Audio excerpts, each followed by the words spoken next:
Hi friends, good evening అండి. అందరూ ఏం చేస్తున్నారు, ఎలా ఉన్నారు? నేనైతే ఈరోజు మిల్ మేకర్తో ఫ్రైడ్ రైస్ చేస్తున్నానండి.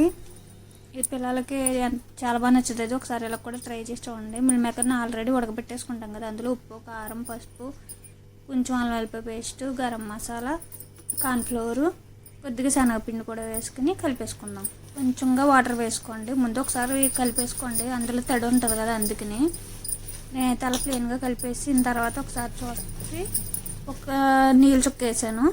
అది కూడా కలిపేసుకుని పక్కన పెట్టేసుకున్నాక ఆయిల్ వేసుకుని వేరే కడాయిలో ఆయిల్ వేసుకుని కొంచెం కాగిన తర్వాత ఒక్కొక్కటిగా వేసేసుకున్నాం. ఏదంటే అంటుకుపోతాయి కదా, అందుకని ఒక్కొక్కటిగా వేపేసుకున్నానండి. ఫుడ్ కలర్ కూడా వేసాను నేనైతే, మీకు నచ్చితే వేసుకోండి. ఇదైతే కరెంట్ పోయిందండి వేపుతుండగా, అందుకని లైటింగ్ తగ్గిపోయింది, ఏమనుకోకండి. ఇంకా వేగిపోయినాయి కదండి మిల్ మేకర్లు, అన్నీ ఒక్కొక్కటిగా తీసేసుకుందాం.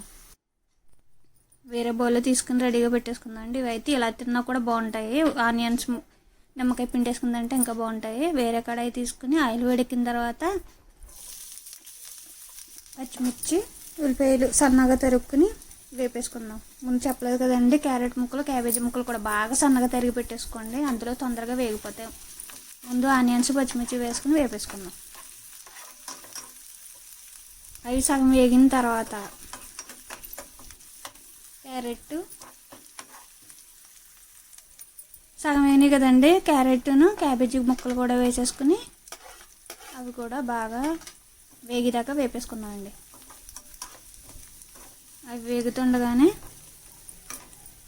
చూసారు కదా, వేగుతున్నాయి కదా, ఇంకా అలా బాగా వేగిన తర్వాత అందులో కొంచెం red chilli paste, green chilli paste, కొద్దిగా సోయా సాస్ అండి, ఇవి కూడా కలిపేసుకున్నాం. ఒకసారి కలుపుకున్నారు కదా, ఇందులో కొంచెం వాటర్ వేసుకోండి, కొద్దిగా వాటర్ వేసుకుని అది దగ్గర పడిన తర్వాత ఇందులో పెప్పర్ పౌడర్ వేసుకుందాం. కొద్దిగా ఎంతో కాదు, లైట్గా పెప్పర్ పౌడర్ వేసుకోండి. దాని తర్వాత అది కూడా మగ్గిపోయిన తర్వాత ఇంకా పొడి పొడిలాడుతున్న రైస్ వేసేసుకుని వేపేసుకున్నామండి.